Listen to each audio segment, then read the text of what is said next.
Diriwayatkan daripada Sulaiman bin Surat radhiyallahu anhu, semoga Allah meridhai beliau.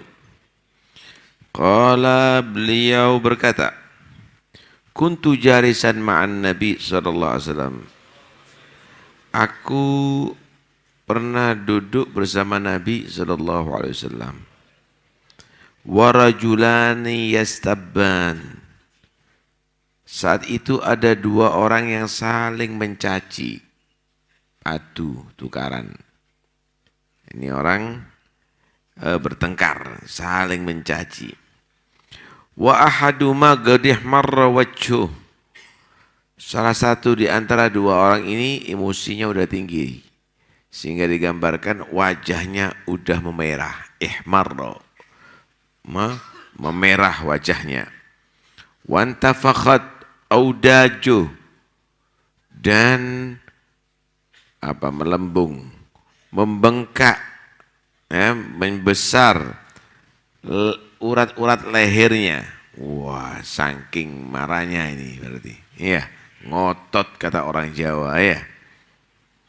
Faqala Rasulullah sallallahu alaihi wasallam, maka Nabi menyaksikan itu berkata, inni la'alamu kalimatan. Sesungguhnya aku mengetahui satu kalimat saja. Lau qalaha, kalau seandainya diucapkan itu satu kalimat, la dhahaba anhu, maka akan hilang dari dia mayajid, apa yang ia dapatkan. Aku punya satu kalimat, ini orang marah, dia tadi itu sampai segitu ya, sampai wajahnya merah, kemudian sampai ototnya tadi itu membesar, mengembang gitu ya. Kata Nabi, aku punya satu kalimat, kalau ia ucapkan, hilang itu, udah ada. Itu emosi akan hilang. Lau qala a'udzu billahi minasyaitonir rajim. Kalau seandainya ia mengucapkan a'udzu billahi minasyaitonir rajim, la dhahaba minhu ma yajid, maka akan hilang dari dia apa yang ia dapatkan. Hilang itu nanti dengan sendirinya. Faqalu lahu, maka orang-orang negor kepada orang yang marah ini. Inna Nabi sallallahu alaihi wasallam, Nabi itu berkata begini, ta'awwadz minasyaitonir rajim. Kamu harus mengucapkan a'udzubillahi minasyaitonir rajim. Berlindung dari a'udzubillahi minasyaitonir rajim. Muttafaq alaih. Maka malah dalam keterusannya hadis ini dalam riwayat lain, hal bi junun, apakah aku sudah gila?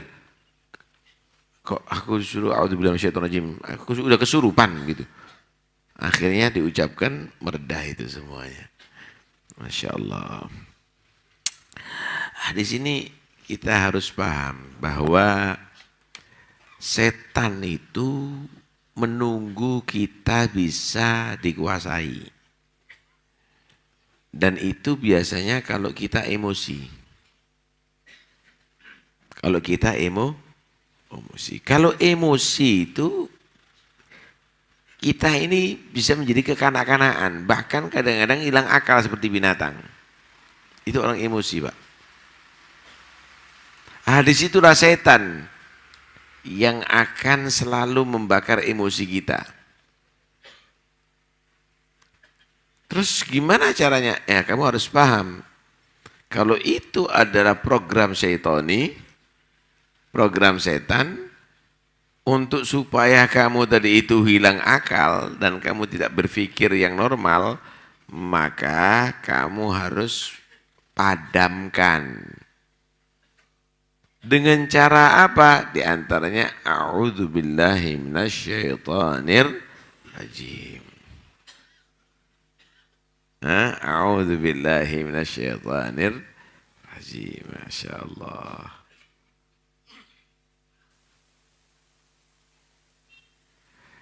Nah, ada beberapa tip.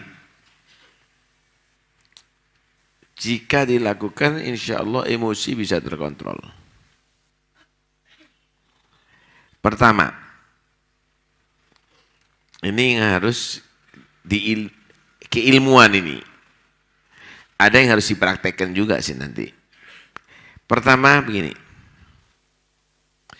cobalah kamu mempelajari bagaimana keutamaan orang itu menjadi sabar, bisa mengendalikan emosi, wal kadhiminal ghaidha wal 'afina 'anil nas wallahu yuhibbul muhsinin. Bagaimana keterangan hadis-hadis itu semuanya. Sehingga kamu tadi tertarik, wah anak Hasan lebih baik jadi orang yang sabar ya. Kenapa? Karena sifat itu ada pada diri kita itu. Al-ghadab, emosi itu ada pada diri kita. Orang kalau sabar jadinya seperti para anbiya. Mereka itu sabar. Enggak ada nabi emosional itu. Enggak ada. Sabar. Untuk lihat bagaimana diganggu sama umatnya. Sabar. Gitu.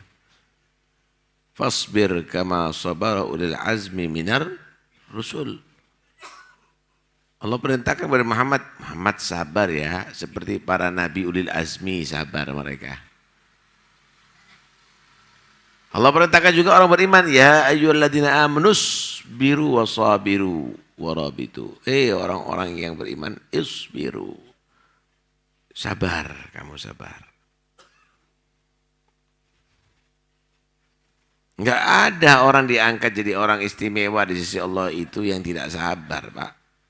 Ujiannya gede-gede. Wa ja'alnahum a'immatan bi amrina lamma sabaru. Wa la yulaqaha illa alladziina sabaru dan seterusnya. Banyak dalam ayat Al-Qur'an. Nah, itu dibaca. Sehingga kita ngikuti yang itu, bukan ngikuti marahnya kita. Nah, tipe kedua, kamu mau marah sama orang, enggak takut dimarahi sama Allah. Mau kamu apakan orang ini? Kamu siksa, kamu hajar, kamu lukai, kamu sakiti. Di situ ada anak-anaknya. Di situ ada keluarganya yang mungkin membutuhkan dia. Kenapa enggak kamu maafkan? Supaya dia tadi itu tetap bersama keluarganya, bersama dengan anak-anaknya. Kalau itu adalah urusan duniawi, tidakkah kamu berharap nanti di akhirat kamu dimaafkan oleh Allah?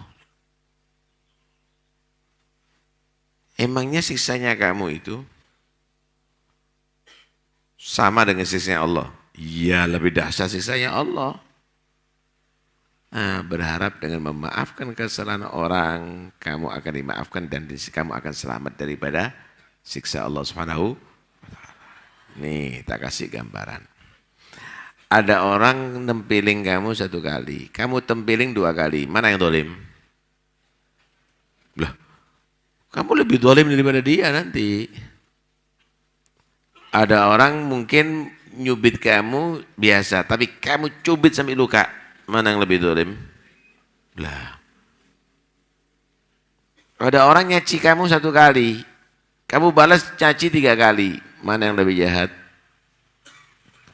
Akhirnya kamu menjadi orang yang lebih jahat loh nanti. Tapi ketika kamu tidak meladeni, ketika kamu tadi itu sabar, nah lain lagi. Kamu semakin diangkat derajatnya oleh Allah Subhanahu wa taala. Begitu kalau cara mikir.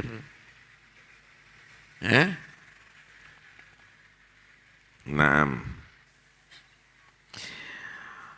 ada satu riwayat dikatakan di kitab-kitab dahulu itu disebutkan gini, Yabna Adam, Udhkurni hina taghdab, adkurka hina aghdab. Fala amhaguka kama fa fi man amhaq. Hei manusia, ketika kamu marah, ingatlah aku. Zikir sama aku. Ingat aku. Hati-hati. Aku Allah Maha melihat, aku Allah Maha mendengar, aku Allah Maha mengetahui apa isi hati kamu. maka aku Allah akan mengingat kamu dengan rahmatku ketika aku marah. Kalau kamu pandai meredam marahnya kamu, maka aku Allah akan meredam marahku kepada kamu. Karena itu kamu tidak akan saya hapus daripada orang-orang yang aku hapus. Tahu maksudnya? Hamba-hamba yang dirahmati gara-gara emosi mungkin dihapus. Hamba yang harus mendapatkan murka Allah.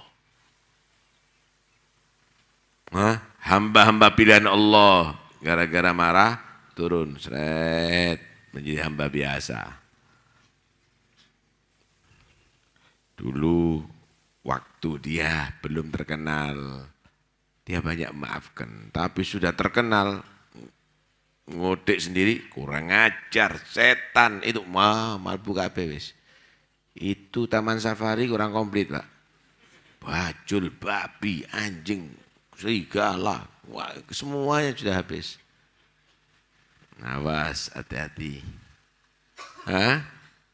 Di sini akan jatuh nilainya kamu. Gagal kamu. Ya, semakin kamu itu dikenal, dihormati, semakin harus siap sabar. Begitu seharusnya. Nah, yang berikutnya.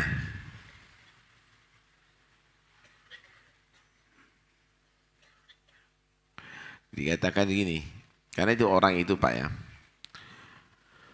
Orang itu harus punya pendamping yang selalu ngingetkan, bukan selalu muji. Nah, kita kadang-kadang kalau punya pendamping yang selalu siapa, oke Pak, jangan khawatir, yes. Jadi yes terus sudah. Cari pendamping yang selalu ngingetkan. Raja-raja dulu, ini pelajaran bagi pejabat ini. Raja-raja dulu itu ada mengangkat hakim, orang yang ahli hikmah. Dia tadi itu selalu ngingetkan. Dia tadi itu selalu ngingetkan. Malah bilang,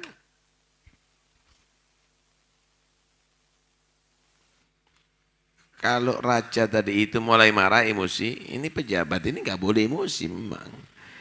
Ya, kalau raja tadi itu ketika mulai emosi dikasih surat. Mungkin dalam rapat, mungkin dalam bicara, mungkin dalam bersikap dikasih surat. Irhamil miskin. Wakhshal maut. Wadhkuril akhirah. Pak, sayangi orang miskin supaya kamu disayang sama Allah. Pak, takutlah mati sul khotimah sehingga kamu tidak salah dan gegabah hidup di atas dunia. Pak, ingat akhirat karena semua yang kamu lakukan bakal dibalas oleh Allah Subhanahu wa taala. Paham nih ya? Ini tuh ngerem nih. Nah sekarang kan nggak begitu. Sing keminter kita pasang kabeh. Minta yang hanya sekedar dijadikan alat. Bukan pengontrol, tapi justru yang memprovokasi. Ini kalau tidak diginikan, ini kalau tidak diginikan, terus gitu. Ya jangan dong. Kamu jadi raja, kamu jadi presiden, kamu jadi gubernur, kamu jadi wali kota, bupati, kepala desa, camat. Itu karena rakyatnya kamu. Nah kalau rakyatnya kamu nggak kamu perhatikan, kapan kamu jadi kepala desa, kamu jadi camat? Ya rakyatnya kamu, saya misalnya jadi ustadz di sini ya karena murid-murid saya. Kalau nggak ada muridnya nggak jadi ustadz. Saya ini buat pengajian ini ya karena sampean. Kalau tidak ada sampean, ijen deh gini gak pengajian saya. Karena itu guru harus sayang sama murid. Pejabat harus sayang dengan pada rakyat. Pemimpin itu harus sayang kepada yang dipimpin. Begitu seharusnya. Tip yang ketiga. Kalau Anda mau nginget akhirat itu sulit, ingat di dunia aja lah. Tahukah kamu, ketika kamu emosional, kamu luapkan, ini tidak sulit sembuhnya, Pak. Paham ya? Bu, paham Bu? Ditegur yang rame. Ketika manusia tadi itu marah, mukul misalnya, mengajar misalnya, maka kamu anggap ini akan selesai? Enggak. Dia mungkin akan merencanakan kalau kamu lemah, lengah, kamu akan dihajar. Bapaknya kamu pukul, mungkin anaknya nggak terima nantinya. Keluarganya mungkin nggak terima. Loh, untuk apa kamu menjadi hidup itu bertemu dengan banyak musuh?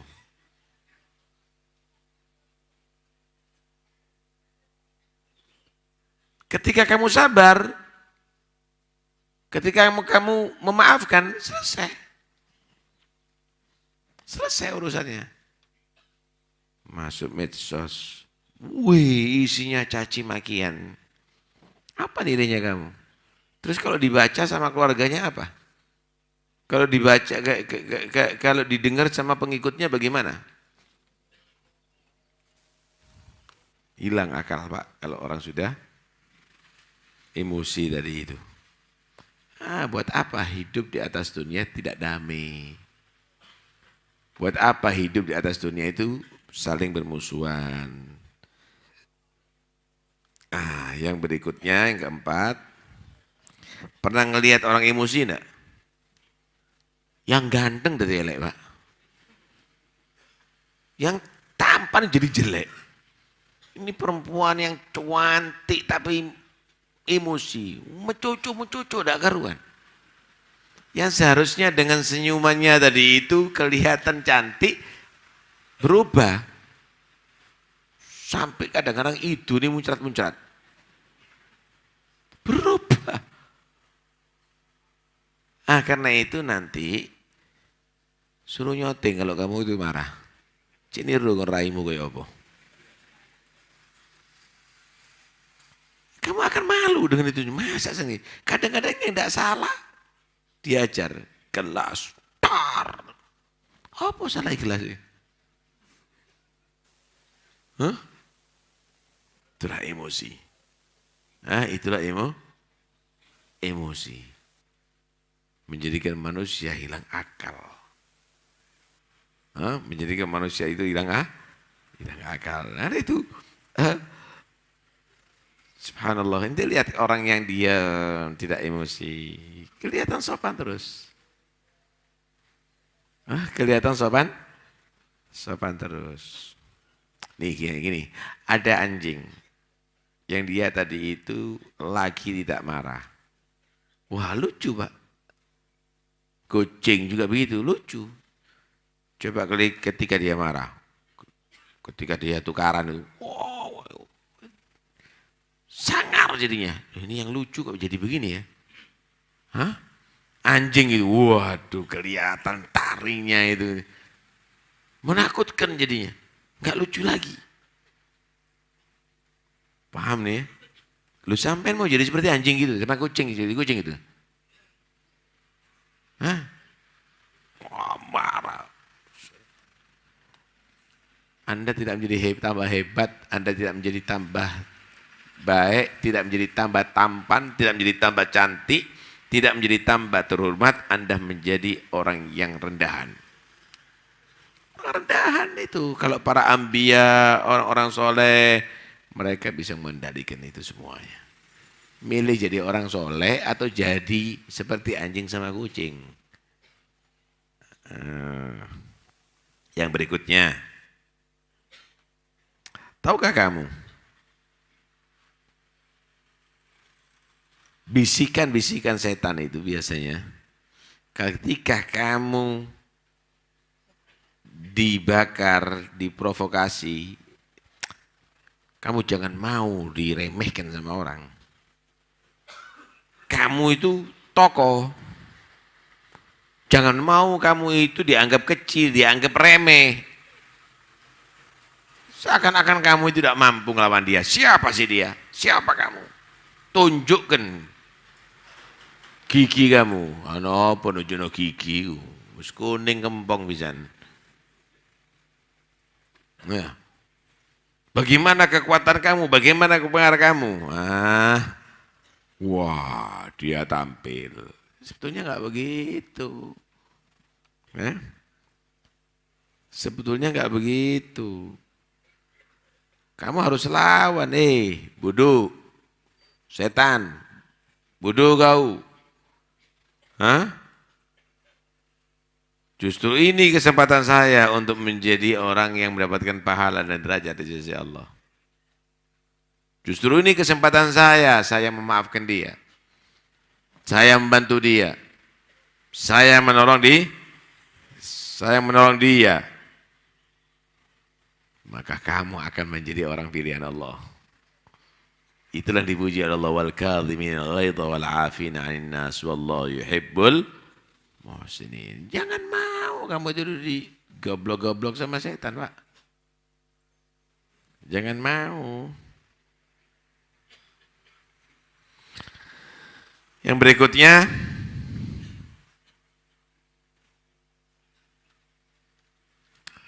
kadang-kadang orang ini dibuat musuh sama kamu. Itu karena Allah menghendaki kebaikan bagi kamu. Kamu disediakan musuh itu bukan karena kamu itu mau dijatuhkan sama Allah. Muradullah al-khair lak. Allah menghendaki, Allah memberikan kebaikan kepada kamu. Tuh lihat, Nabi Ibrahim disediakan musuhnya siapa? Namrud. Nabi Musa disediakan musuhnya siapa? Fir'aun. Nabi Muhammad disediakan musuhnya siapa? Abu Jahal. Setiap nabi itu banyak musuhnya. Apakah karena nabi tadi itu adalah jelek? Enggak, ini membuktikan nih lo orang hebat. Lah kalau tidak ada musuhnya enggak hebat. Dikasih piala tapi piala juara tinju sedunia tapi tidak pernah tinju. Ya lucu.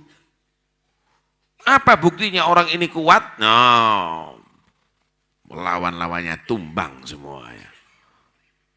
Begitu juga orang pilihan Allah disediakan musuh. Apa buktinya kehebatannya? Tuh lihat bagaimana menghadapi Fir'aun.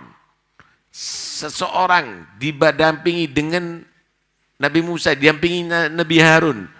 Bagaimana bisa menggulingkan Fir'aun pelan-pelan sampai akhirnya kerajaan Fir'aun tumbang. Begitu juga Namrud, begitu juga Abu Jahal, begitu juga itu semuanya orang-orang kafir. Nah kalau tidak ada perlunya. Ini orang hebat, tapi nggak ada bukti kehebatannya. Karena itu, ketika kamu tadi itu mendapatkan ujian, ada mencaci, ada memusuhi, sadar. Ini adalah muradullah, ini kehendaknya Allah akan berikan kebaikan pada aku. Aku ambil kesempatan. Saya mau tanya, kalau kamu masuk masjid ini, ada kotoran ada di situ. Anda tinggal masjid ini atau Anda bersihkan masjid ini? Kesempatan, wah ini kotor, saya bersihkan biar dapat pahala.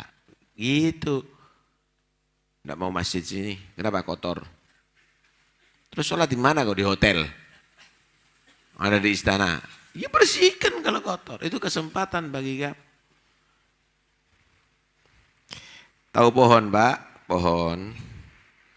Pohon itu kalau dipupui jadi subur. Dikasih pupuk, itu jadi subur. Buahnya akan menjadi manis. Tapi kamu tahu enggak pupuk itu dari apa? Pupuk itu dari kotoran binatang. Najis. Ya, pupuk kandang. Najis. Tapi dibutuhkan sama pohon. Kenapa?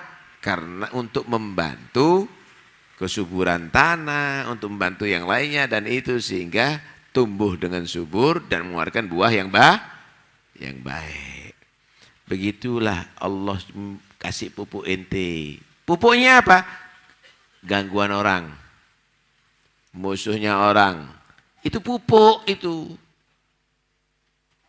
Justru kalau ada pohon tidak dipupuk, ya buahnya kecil-kecil, kecut, pahit.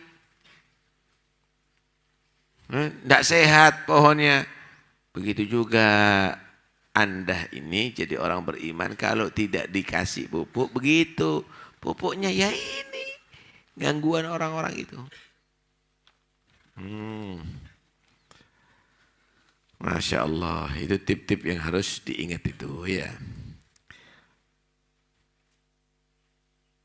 Adapun yang harus kamu praktekkan ketika mulai marah, jangan kamu tadi itu turuti dengan emosi.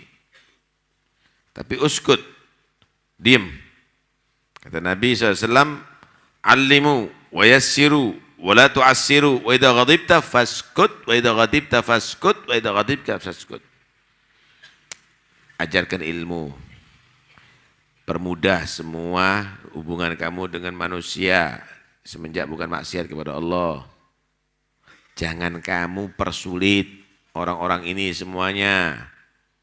Kemudian kalau marah, diam. Diam dan diam dan diam. Kenapa? Ngomong terus panjang. Diam. Kalau mau mengeluarkan suara, a'udzubillahi minasyaitonirrajim. A'udzubillahi minasyaitonirrajim. Begitu. Hah? Kalau misalnya belum reda, ya, pernah satu saat Nabi masuk kepada istri beliau yang paling muda, Siti Aisyah. Masih ngalam Siti Aisyah. Siti Aisyah itu Nabi meninggal masih umur 18 tahun. Jadi kecil. Itulah hebatnya ngajarkan kepada kita bagaimana ya, seorang Nabi Muhammad itu bisa ngalah terhadap istrinya. Ya, karena diukur. Jangan nanti mentang-mentang talak. Lihat ini bagaimana Nabi Muhammad terhadap istrinya. Satu saat Siti Aisyah waktu itu lagi marah. Dipegang hidungnya sama Rasulullah. Saya menyatakan, guli. Aisyah, ya wesh, guli. Wahai Aisyah yang kecil nih. Baca. Allah maghfirli dambi. Ya Allah ampuni dosaku. Ingat dosa. Ketika kamu tadi itu lagi marah, ingat dosa-dosa kamu. Gimana kalau Allah marah karena dosa kamu? Allah maghfirli dambi. Ya Allah ampuni dosaku. Wa adhib ghaidha qalbi. Ya Allah, hilangkan emosi daripada hatiku. Hah? Ini membara terus hati ini. Kalau emosi itu dirawat. Wa ajirni minasyaitan. Ya Allah, jauhkan aku daripada syaitan. Karena itu permainan setan, saudara. Itu permainan setan. Wa ajirni minasyaitan. Masya Allah. Ini doa. Dihafal Pak ya. Allah maghfirli dambi. Ini kalau sudah marah. Baca itu. Wa adhib ghaidha qalbi. Wa ajirni minasyaitan. Ya. Nah, karena itu pentingnya kalau pengajian gawa pulpen itu enak. Ya, kalau enggak ada pulpen guru nggak nodok. Ngomong apa tadi? Mbuh, lali aku. Kalau memang belum reda, emosi itu kalau memang belum reda, dengarkan baik-baik. Kalau ketika kamu itu mulai emosi dalam keadaan berdiri, duduk.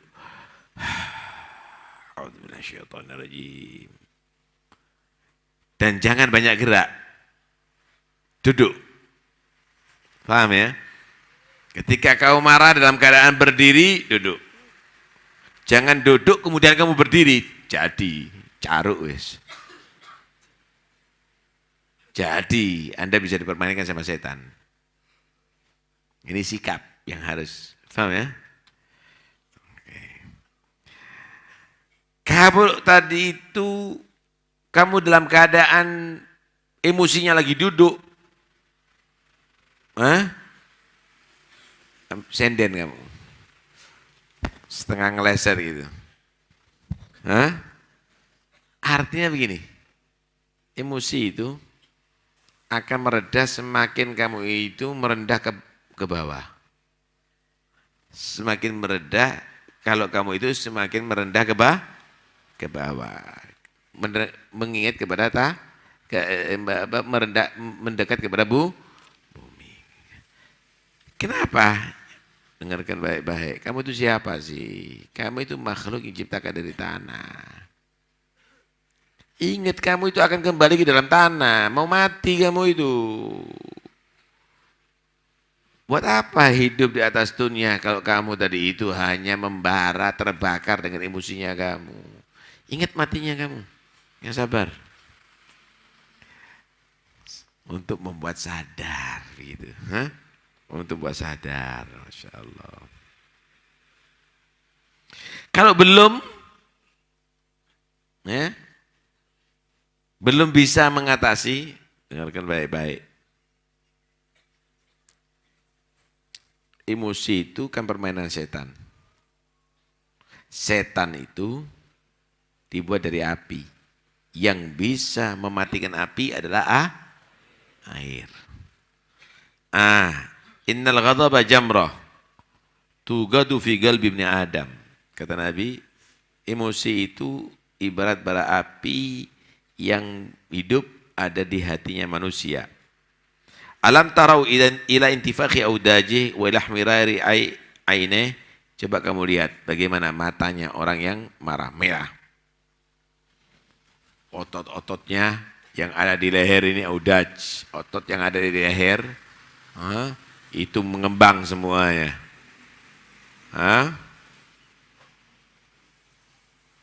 Fa idza wajada ahadukum dzalik fa in kana qa'iman falyaq'ud. Kalau memang itu terjadi pada diri kamu dalam keadaan berdiri, cepat duduk. Wa in kana qa'idan falyattaqi. Kalau memang dalam keadaan duduk, maka hendaknya kamu itu bersandar atau tidur sedikit.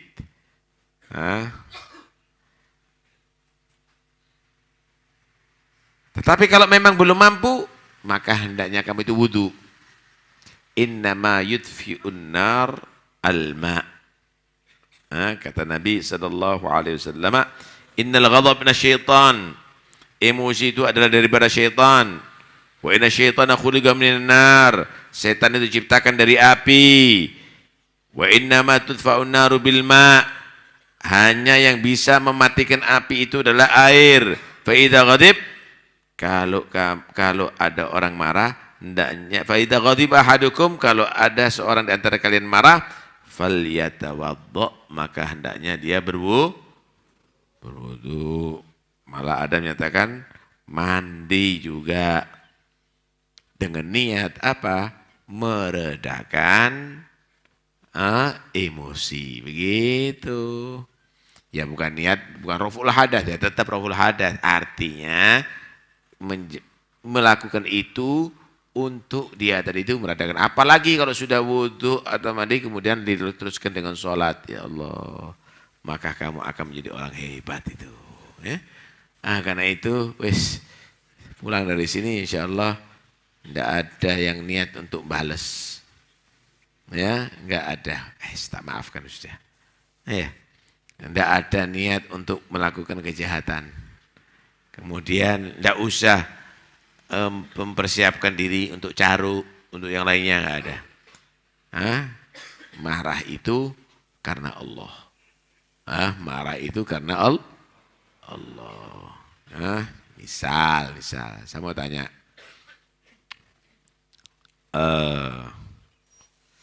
Ada orang maksiat, tapi ngasih kamu duit. Kamu gimana? Senyum atau marah? Nih, ada orang soleh, tapi meludahi kamu. Gimana? Misal nih ada orang soleh, Kok dia tadi itu pas ngeludah kena kamu. Kena kamu. Ketika kamu tadi itu bersikap saya marah ketika dia maksiat, walaupun dia adalah orang yang ngasih aku duit, saya tetap hormat kepada orang ini walaupun dia tadi itu aku merasa terganggu dengan dia, maka di situ kamu orang jadi orang hebat. Ya, kamu menjadi orang yang hebat. Dan ciri-ciri orang yang marah karena Allah itu begini.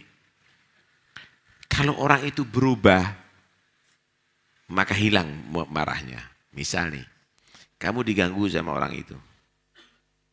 Karena orang itu maksiat kepada kamu dan dia selalu mengganggu kamu.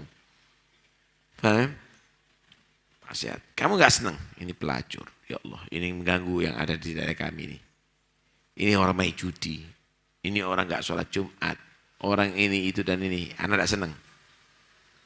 Tapi ketika dia berubah menjadi orang yang taubat, jangan nanti ingat, sekarang dia taubat. Ini dulu begini, dulu begitu. Itu kamu gak beres.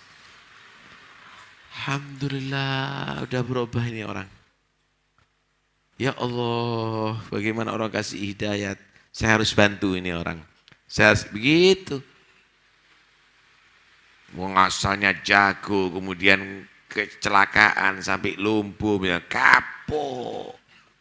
Padahal orang itu sudah tobat, sudah baca Quran, sekarang baca Quran. Dulunya, ya jangan gitu. Ya Allah, ini orang sudah baik, ini saya harus bantu. Saya berikan kursi roda, saya itu, saya gitu. Paham ya? Malah karena Allah, cinta karena Allah. Mudah-mudahan insya Allah selamat semuanya. Mudah-mudahan insya Allah berikan kepada kita yang manfaat dunia sampai akhirat. Jadikan orang yang sabar insya Allah, memaafkan kesalahan orang.